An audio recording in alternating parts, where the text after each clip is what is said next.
Kun reediyoo Afuura Biyyaati. Reediyoon Afuura Biyyaa dhimmoota Oromoof Oromiyaa laallatan irratti torbanitti si'a tokko sagantaa garaagaraa qabattee kan dhiyaattu madda odeeffannooti. Kun reediyoo Afuura Biyyaati.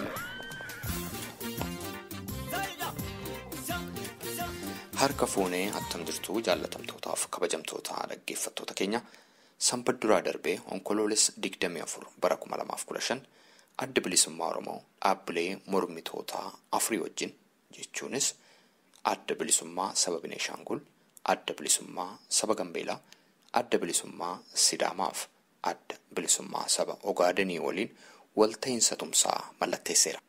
Raadiyoon Afuura Biyyaa magaalaa Oslootti kan raawwate sirna walta'iinsaa kanarratti argamte adda bilisummaa Oromoo bakka bu'uudhaan walta'iinsa kana kan mallatteessan obbo Toleeraa Adabaa akkasumas immoo qindeessaa sagantaa kanaa kan ta'an Dr.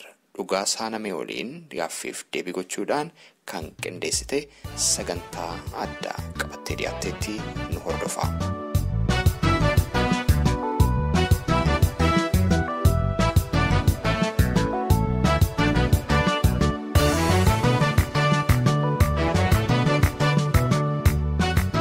Obbo Toleeraa Adabaa bakka bu'aa adda bilisummaa Oromoo amma magaalaa Oslootti kan raawwate sirna walii mallatteessuu dhaabbilee 5 irratti sin argee waliin haasa'aa jirra.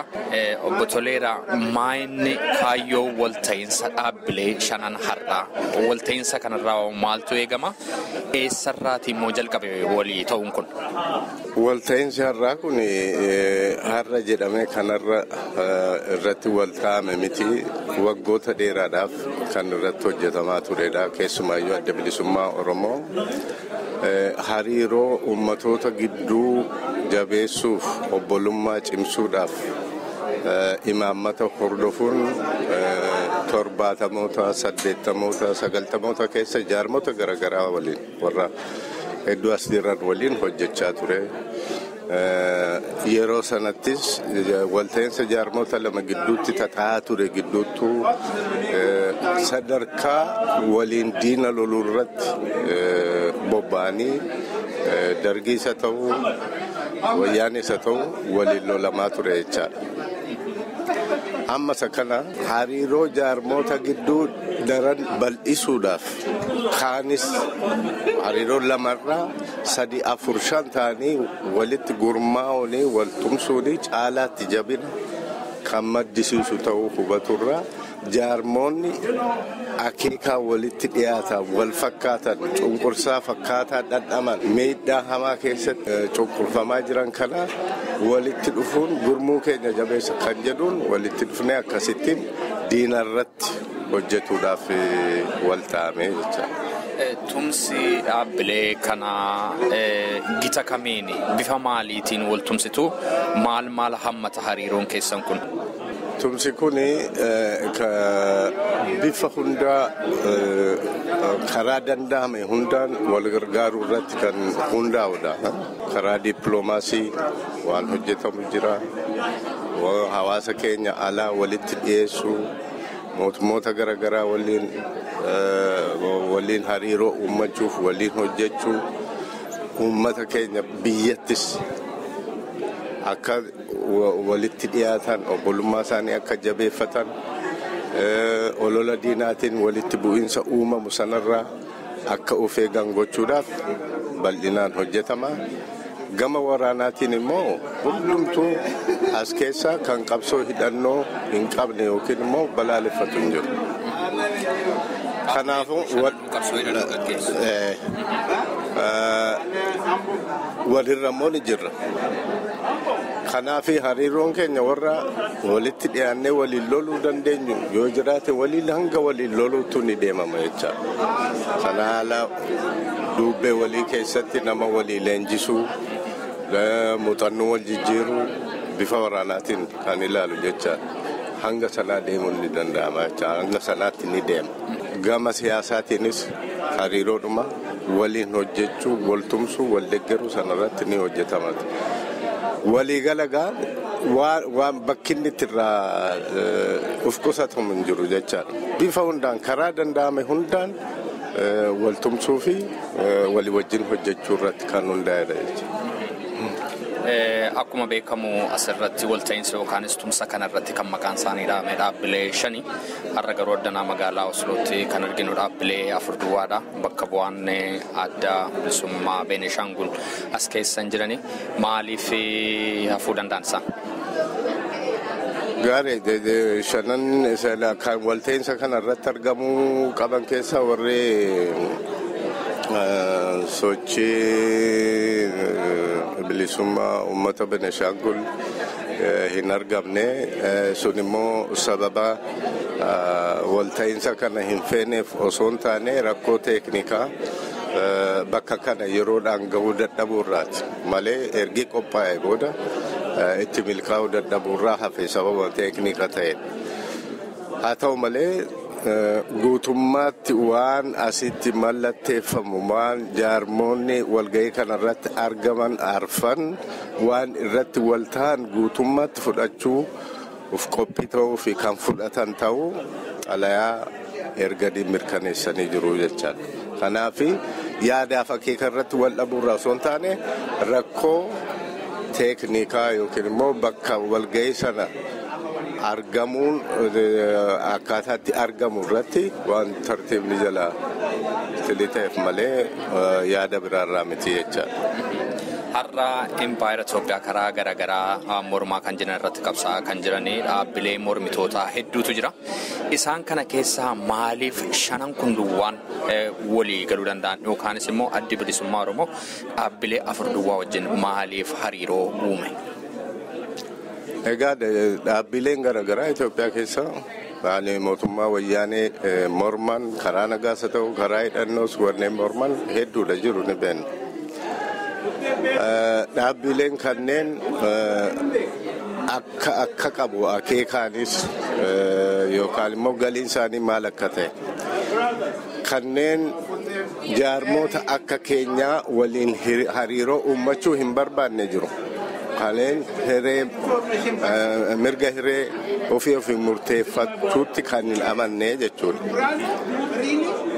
Warra akkasii waliin hariiroo uummachuun nu dhiba jechaadha.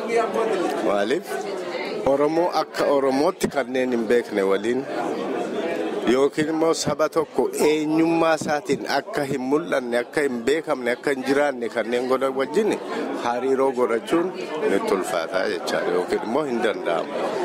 Maaliif akeeka keenyatu wal dura dhaabbata waan ta'eef. Ammatti egaa kanneen jiran keessaa kanneen yaadi isaanii wal dura dhaabbanne waliin hojjechuu danda'u hanga dhumaattis waliin deemuu danda'an walitti dhufanii jiran jecha. Warri kun akeekni keenya wal dura dhaabbatu galiin keenyas wal dura dhaabbatu kanarraati warra kanaan wal dhufuu dandeenya jecha. Kanaan dhaabbatamoo jechuu miti. Warri waan alliansiin kun irratti wal ta'e irratti hubatanii fudhatanii nutti makamuu yookiin immoo alliansii kanatti miseensomuu kan barbaadan yoo jiraatanii irratti hojjetamaa balballis balaarratti dhufanii itti dabalamuu ni danda'u. Egaa jaarmoota gaaggaa walitti dhufan waggaa tumsa uummatan warra wal amanuu warra waliin hojjechuu danda'an waan ta'eef ammaaf shanan kun walitti dhufuu danda'an jechaadha waliigala. Amma gaa yeroo dheeraadhaaf walii wajjin hojjechaa eega turtanii booda amma kunoo magaalaa Oslootti lafa namootni jiranitti lafa deeggartootni jiranitti walii mallatteessitaniitu walii galtee kana. Amma tarkaanfiin inni taanu maali? Moo asumarraan raawwata? Akka kuni sirna walii mallatteessuuti. Sirni walii mallatteessuu kun ergi raawwatame yooda amma kana booda kan ijaaramu maanni hogganoota olaanoo dura taa'ota jaarmoonni kun walitti dhufanii gumii bulchiinsaa uummatu. hangi sun ga'utti egaa warri kun hanga waliin hojjechuu danda'amu alaaf keessatti waliin hojjetu. Kana booda kan ijaaramu akka executive committee jechuu kooti kan ijaaramu dura taa'ota jaarmotarraa fi namoota isaan dabalatan kan biraarraa kan ijaaramu karoora baafatee akkamitti walta'iinsi kun practical ta'e akkamitti hojiirra oolasa jedhu irratti hojjetu jecha. Gama waraanaatiin, gama dinagdeetiin, gara dippiloomaasiitiin, gara hawaasummaatiin akkaataatti hojjetu irratti karoora baasanii sun hojiitti hiikamaa jecha. Ammanni kun sirna mallatteessuuti. Mallatteeffame kun immoo hanga hojiirra oolutti yookiin immoo hanga executive committee uumamutti warri kun isa kana keessa karoora hojii yeroo gabaabaa hanji ajaa hin caalle baafatanii waan waltaame keessa warra haffallii ta'an warra qaamni amma mallatteesse kun sochoosuu danda'u hojjechuu danda'u isarratti bobba'ama jechaadha. Amma inni kanatti kan hojjetamu keessaa maal yoo jenne hawaasa keenyaaf ibsa kennu miseensota caalaatti hubachiisu uummanni keenya karaatti waan kana hubatu yookiin immoo itti dhaga'u faluu warra kanarratti hojjetama. Isa booda immoo inni kan karoorri inni dhaabbataa hundi keenya wal qabannee irratti bobbaanu bal'inaan baafamaa jechuudha. Marratti obbo Toleeraa dhaggeeffattoota sagantaa kanaaf dhaamsa dabarsitan yoo qabaattaniif carraasaan isin kenna. Bareeda dhaamsi ani qabu gabaabaadha. Yeroon ammaa kun yeroo guddoo ulfaataa ummati keenya haala hamaa fi gaddisiisaa keessatti jiraachuuf itti dirqamee jirudha. Mootummaan kunis ummata Oromoo diina duraa godhatee qe'ee irraa buqqisuu, hidhaadhaan hiraasuu, qabeenya isaa saamuu, akka inni mataa ol qabatee hin deemne gochuu irratti bal'inaan hojjetaa jira. Eenyummaa isaa irratti duulee eenyummaa isaa dhabamsiisuudhaaf tooftaa garaagaraatiin akka hin beekamnetti irratti bobba'ee hojjetaa jira. Kanagaa kanarra aanuuf yookiin immoo sochii diinaa kana dhaabuun kan danda'amu uummanni Oromoo eenyummaa isaa kabachiifachuuf mirga isaa harka isaa galfachuudhaaf walta'ee yoo qabsaa'e qofa. Falli biraa kan biraa hin jiru. Nutis akka dhaabaatti uummanni Oromoo qofaasaa akka hin taane ba'aa irra jiru warri kaanis akka qooddataniif olloonni isaa isa waliin hiriiruuf qophii ta'uusaa argisiisuuf yookiin mirkaneessuuf allaayinsii kana yookiin immoo tumsa kana uumne irraaf jechaadha. Kana tumsa uumame kanarratti hirkatuudhaan dantaa isaarra oolfachuuf yookiin bu'aa irraa argachuudhaaf kanneen waltaane kana waliin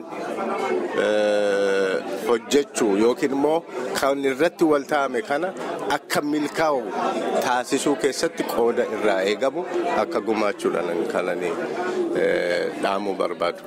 Obbo Toleeraa Adabaa maqaa dhaggeeffattoota reediyoo Afuura Biyyaatiin guddaan isin galateeffadha. Galatoomaas.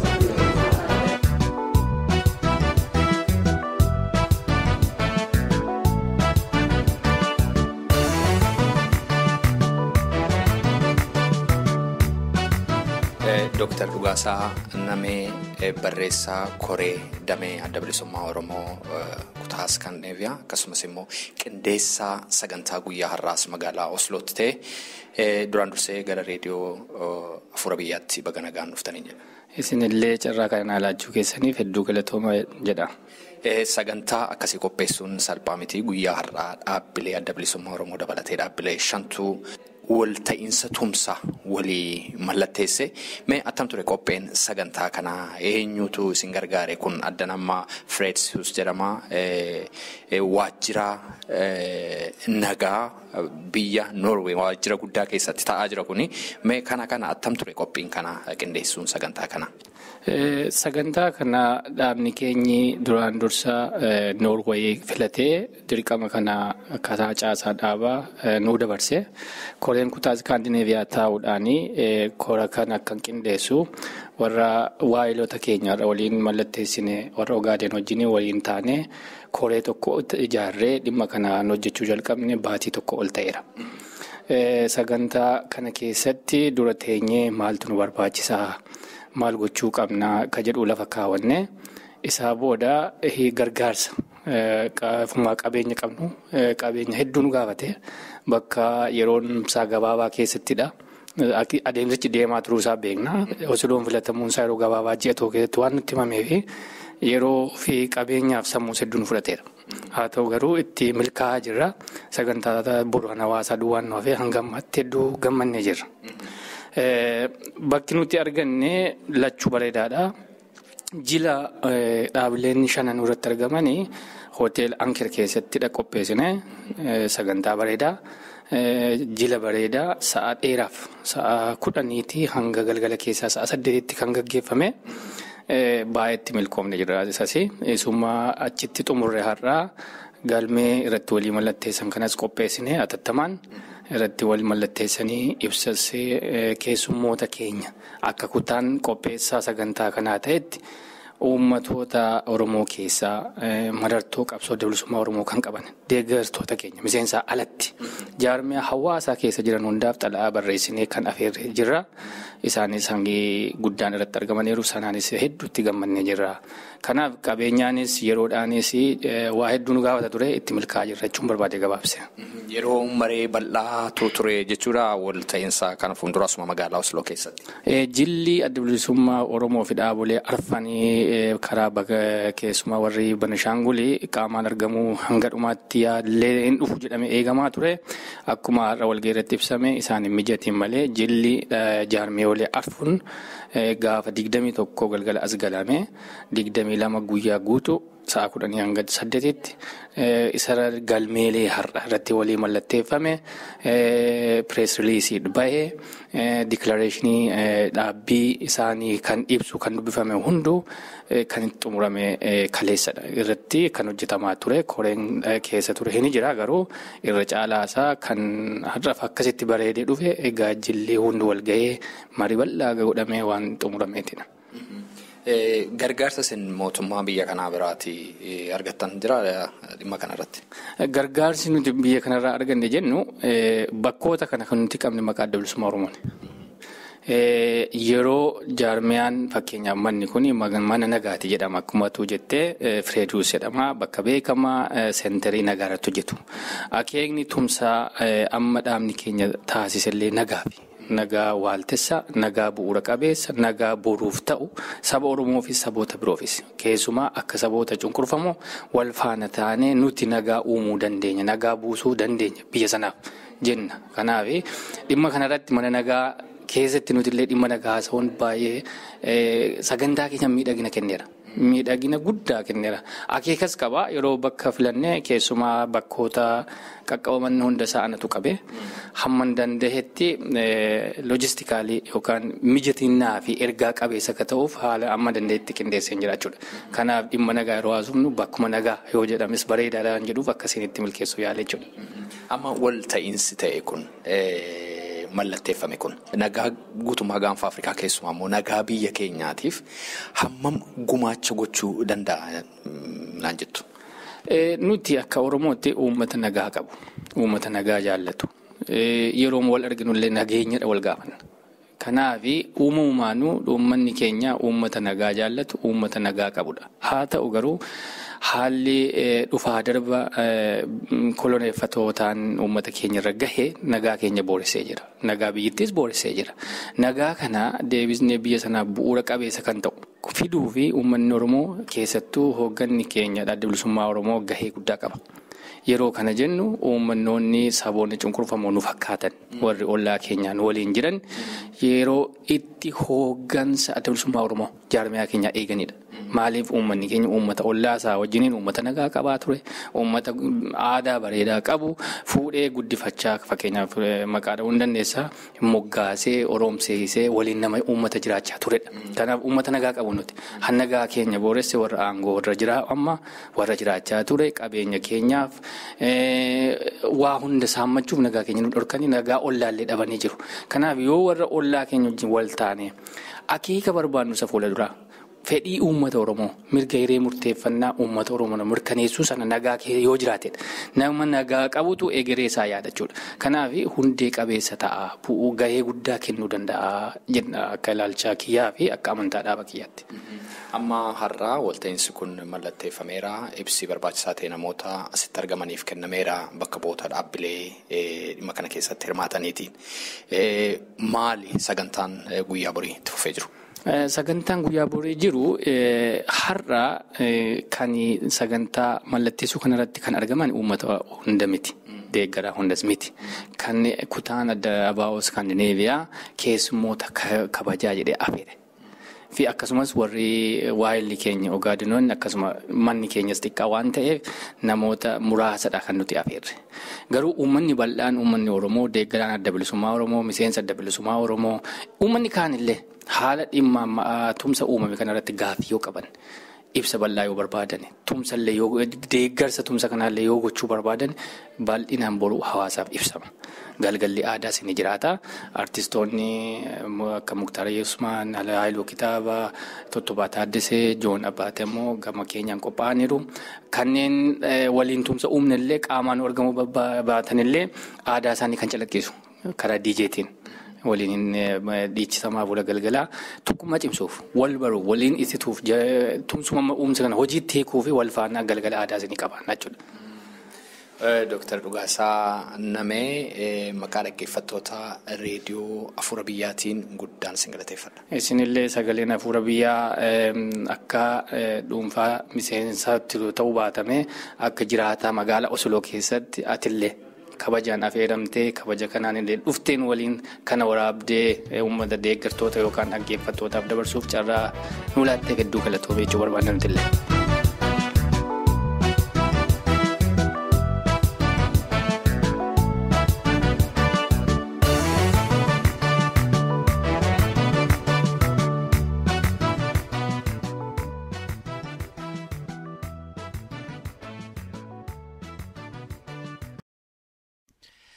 Dhaggeeffattoota keenya qophiin keenya har'aa kanuma. Waa'ee qophii keenyaa yaada yookaanis gaaffii yoo qabaattan karaa iimeelii keenya contact@saifanabalbal.com jedhaatiin qunnama. Fuulli intarneetaa keenyaa www.saifanabalbal.com jedhama nu daawwadha. Akkasumas Facebook irratti raadiyoo Afuura Biyyaa jettanii yoo nu barbaaddan nu argitu. Torbee qophii biraatiin hamma wal agarrutti torban gaarii isinii hawwinaa. Got it.